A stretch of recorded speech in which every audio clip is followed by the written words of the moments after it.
Ronald Tanur, terpidana kasus pembunuhan Dini Sera Afriyanti, ditangkap oleh tim Kejaksaan Tinggi Jawa Timur pada Minggu 27 Oktober 2024 siang.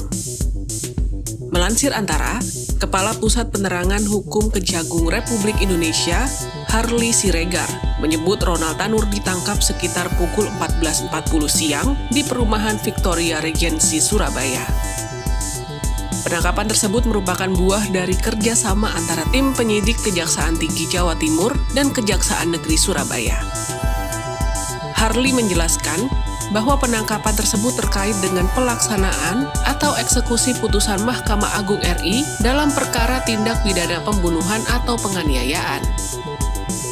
Mahkamah Agung mengabulkan permohonan kasasi penuntut umum terkait terdakwa Ronald Tanur dalam kasus pembunuhan Dini Sera Afriyanti dengan menjatuhkan hukuman pidana penjara selama 5 tahun. Dengan demikian, Mahkamah Agung membatalkan vonis Pengadilan Negeri Surabaya, Jawa Timur yang sebelumnya menjatuhkan vonis bebas kepada Ronald Tanur.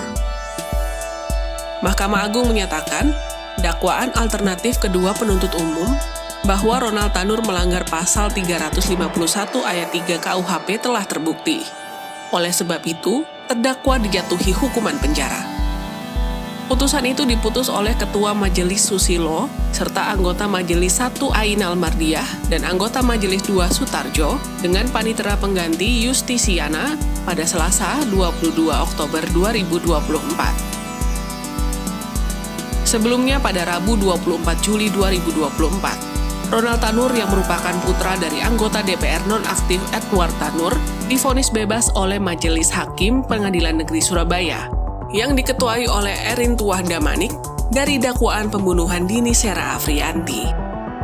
Atas vonis tersebut, pada Kamis 25 Juli 2024, Kejaksaan Negeri Surabaya menyatakan kasasi. Sementara itu, ayah dan adik Sera pada Senin 29 Juli 2024 melaporkan ketiga hakim yang memutus perkara itu kepada Komisi Yudisial atas dugaan pelanggaran kode etik dan pedoman perilaku hakim. Kemudian, pada Senin 26 Agustus 2024, Komisi Yudisial menjatuhkan sanksi pemberhentian tetap dengan hak pensiun kepada 3 hakim yang menjatuhkan vonis bebas kepada Ronald Tanur. Menurut Komisi Yudisial, ketiga hakim terlapor terbukti melanggar kode etik dan pedoman perilaku hakim. Pada Rabu 23 Oktober 2024, Kejagung menetapkan 3 hakim yang memvonis bebas Ronald Tanur sebagai tersangka dugaan suap atau gratifikasi, yakni Erin Tuah Damanik, Heru Hanindyo, dan Mangapul. Direktur Penyidikan Jampitsus Kejagung Abdul Kohar dalam konferensi pers di Gedung Kejaksaan Agung Jakarta pada 23 Oktober 2024 mengatakan, selain ketiga hakim tersebut, penyidik juga menetapkan pengacara Ronald Tanur yang berinisial LR sebagai tersangka selaku pemberi suap.